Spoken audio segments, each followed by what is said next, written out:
Hello, welcome to Glasgow Rangers Nation, guys. It's decisions for Rangers. It certainly is. It's a time, yes, there's three massive fixtures coming up, and obviously we'll talk about that on the podcast later. But you know what? As we fast approach January, it's the 26th of December today. There's 5 days until the January transfer window actually opens, and I know the rumours have started already. Obviously, Shankland and Miovski and Connor Barron. The rumours are rife, and they will be until the 31st of January, until the transfer window finally slams shut on the end of the month. The rumours will continue. The speculation will continue as people put two and two together and get five in a lot of cases, and maybe even 10 in some cases, maybe even 200 if they're wearing green and grey. But Rangers do have some decisions to make as regards players, because January is a time when those who are out of contract can start to talk to other clubs. It's also a time when those who are running down to the last 12 months of their deals, 18 months of their deals, can also start to start to think about the future. And people who are under contract until next summer, decisions do need to be made sooner rather than later as regards those players, because the further they run their contracts down, the more their value depreciates, just like a used car, I suppose. In a way, I suppose we've all had enough of used cars after Michael Beale. Now, look, who's out of contract, who's running down, who needs a decision made, and who is on loan and does need a decision made about them. Well, let's start with one of the most obvious candidates for all this. Is this man here. It's Kemar Roof. Now, look, I've got absolutely no doubt in my mind that Kemar Roof is a very fine footballer. He is a very talented footballer. I don't think there's any getting away from that. He is a very good striker. He's certainly someone who knows where the net is. I mean, you look at his career statistics, obviously 2021, he was the top scorer during 55, 14 goals, 10 goals the following season, 1 in 3 during 22-23 due to all the injuries, and 1 this season, again, due to the number of injuries. And look, that is always something that is going to plague this man. And look, no matter how good a footballer he is, and I've got no doubt that he is a very fine footballer, but I just look at it this way, guys. He can't stay fit. He never can stay fit. Now, realistically, he is obviously, we're not going to get any money from him. Nobody is going to think, well, if we can get him fit, because you look back across his history, whether it's Anderlecht or Leeds or wherever he's been, Rangers, he cannot get fit. He cannot stay fit. And I think, personally speaking, if you look at Kemar Roof, come the end of this season, the best thing is we just allow him to go for nothing. I don't think there's any solution in the short term. If we cancel his contract, we've still got to pay it up. So we might as well have him in the building. If he does manage to get fit somehow and play a couple of games, at least we're going to get something for our money. You can't just cancel his contract. That is just not possible, I don't think, realistically. And like I said, I don't think realistically in January you are going to get anyone who's going to come in and go, do you know what? If we can get him fit, we'll take a punt on him, because that isn't going to happen, guys. It just is not going to happen at all. Okay, so let's move on to someone else. This guy's got, obviously, is out of contract in the summer as well after signing a 1-year contract. And again, it's Ryan Jack. Look, Ryan Jack, again, another very, very fine footballer. Another guy who is, I think, when he's in the team, makes everyone else around him look better. I think, how often do we watch matches where Ryan Jack plays alongside John Lundstrom or alongside Nicholas Raskin, and we actually say, wow, he looks better. They look better. They look so much more freer to go and do what they can do, because Ryan Jack is there. Ryan Jack covers in. He also makes Tavern Bourne look better because he covers and drops in for them. He drops in to make a back three. He is the archetypal defensive midfield player, and he is a very good footballer. But once again, his injuries are a huge concern. You look back across his time with us. You go back to 2017, 2018, 17 games. 2018, 2019, 30 games, which is the most he's played in his time with us. 19 in 2019, 2020, 19 in 2020, 21, 9 in 21, 22, 26 in 22, 23, and then 8 this season with the 1 goal. That goal against Dundee. But once again, he went off to Scotland duty. He comes back after only 11 minutes of international football, and he is out with who knows what. It seems to be an undisclosed injury. I think there's clearly 2 schools of thought on the Ryan Jack issue. Number one is that we give him a year's contract, but we say to him that is solely dependent on you not playing for Scotland again, giving up on your international hopes, retiring from international football. To be honest with you, I don't know whether Jack would do that. Depends how much he wants to stay at the club. Depends very much, where he sees himself in 12 months' time. My concern is, even if you do that, do you eliminate the chance of Ryan Jack getting injured? Do you eliminate the chance of him missing a large number of games? And could his wages be better spent elsewhere? For me personally, I don't think we keep him. I honestly, as much as it pains me to say it, and as much as I rate the guy, think he's a good footballer. I like Ryan Jack. Don't get me wrong. I'm not slagging him off because he's a good player.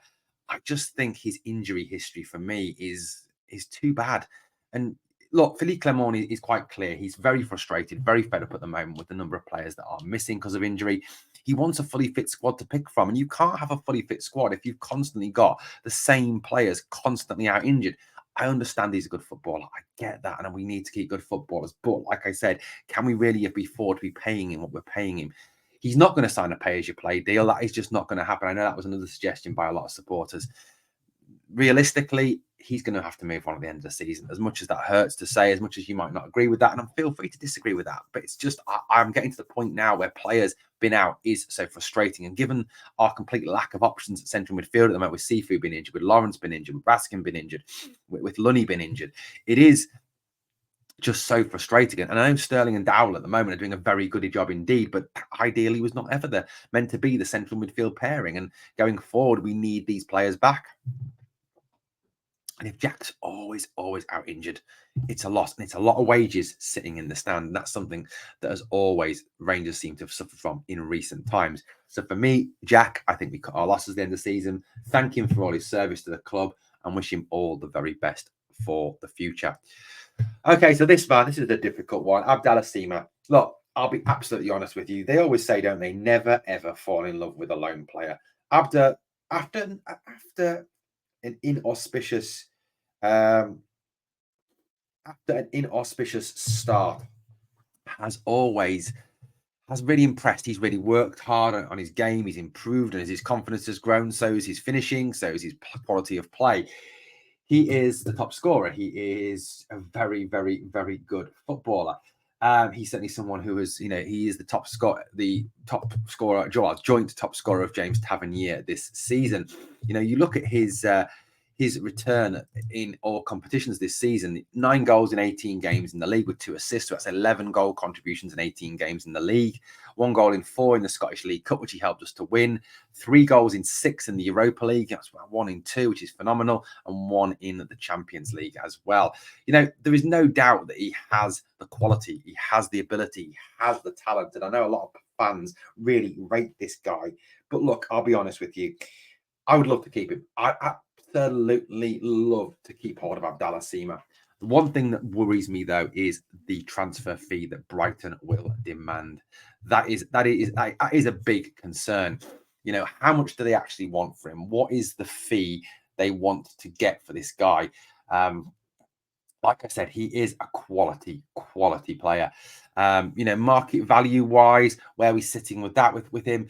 At the moment, market value, he's currently sitting around, apparently according to Transfer Market, somewhere around the 7 million mark. Difficult, really is difficult. In terms of the fact that are Brighton going to take that little amount of money from 7 million? Brighton are a club that have made their history on actually signing players and then selling them on for profits. He came to Brighton. He cost Brighton €8 million was the fee, rising to around 11 million. That was the kind of market value at the time, if certain criteria were fulfilled. So, look, it's doubtful that they're going to take 7 million for him. That is my one concern: is can Rangers truly afford him? Now, I'm sure that Nils Koppen and the football board can possibly try and negotiate some deal, either a payment installments deal or a 7-8 million pound deal with 20% sell on or something like that. I would really hope that Rangers do everything they can, whether it's in January or in the summer, to try and get this guy tied down to a contract. I think he is someone that's going to add to the team. And in addition, he is someone that fits the player trading model absolutely perfectly. He's of the right age. Give us another 2 or 3 seasons here in Ibrox. Keep playing as you're playing. And then we're going to be able to ship him on for an awful lot of money. So for me, Sima has got to be negotiated with and given a new contract. Borna, where do you stand with Borna? I think a lot depends on what happens with Ridvan. There's a lot of talk and rumour going around that Ridvan is going back to Turkey on loan in January, that he's obviously not impressed enough. He's failed to impress enough to earn his place in the team. Given the fact that he often misses out on when Borna is fit. Apparently, Borna is injured at the moment. That is the rumour that is going around. We certainly hope that if that's not the case, we're fed up of injuries here at the club.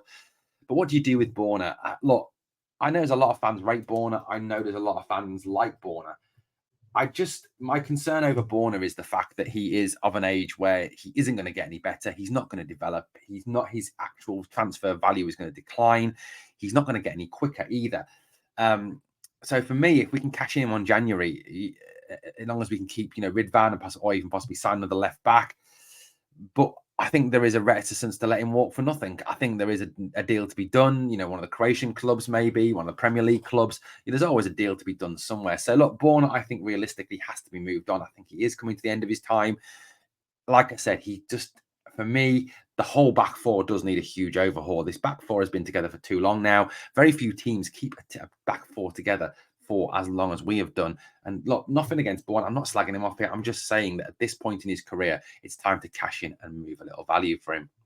John McGloin, obviously, is someone who has not figured at all this season. To be honest, I nearly forgotten that he was at the club. That's how little this man has contributed in recent times. Now, especially when you consider that, looking at the squad, Robbie McCrory is always the reserve goalkeeper, is the backup keeper.